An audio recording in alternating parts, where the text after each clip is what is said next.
Hey everyone, I'm back with another sleep tip today, and this is probably my biggest and best ever sleep tip.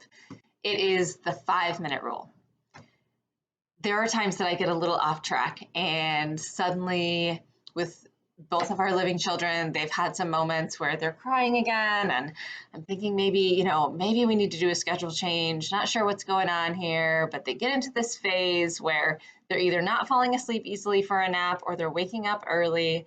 And I fall into the trap of making the mistake of going in and trying to help, especially when they're really little. And definitely when they're older, they can scream harder and longer, and it's just hard. So the 5-minute rule, when I remember to do this, I'm always so grateful. It takes me a little bit because it's difficult. It's a difficult thing to do. The 5-minute rule is don't go in for 5 minutes. See what's going to happen. And this is even for the younger babies. Give them 5 minutes. 5 minutes is not all out, cry it out. It is not asking them to figure out how to self-soothe perfectly, and everything doesn't have to be falling perfectly into place for them.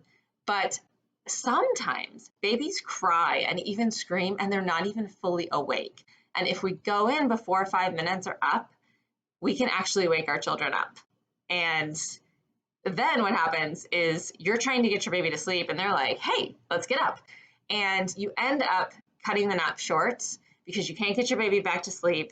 And it's kind of a vicious cycle. So don't do the 5-minute rule if you don't have your baby on a schedule, first of all. You have to have your baby on a schedule. You have to be setting them up for success.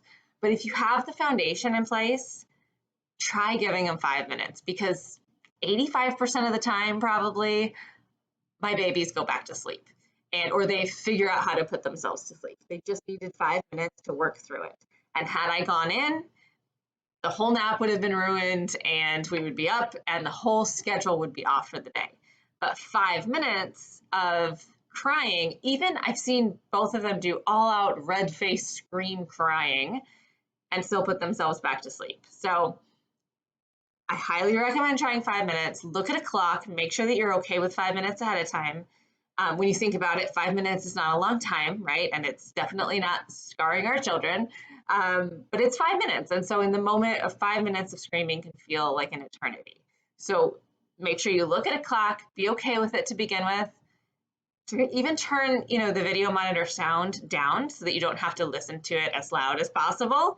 And make sure you can look at the video monitor and make sure your baby's okay, but give it the 5 minutes and see what happens. And I bet your baby's going to go to sleep most of the time, and you'll be so happy that you did the 5 minutes. And then after a few times of doing that, you won't have to wait 5 minutes anymore. It'll get quicker and quicker and quicker.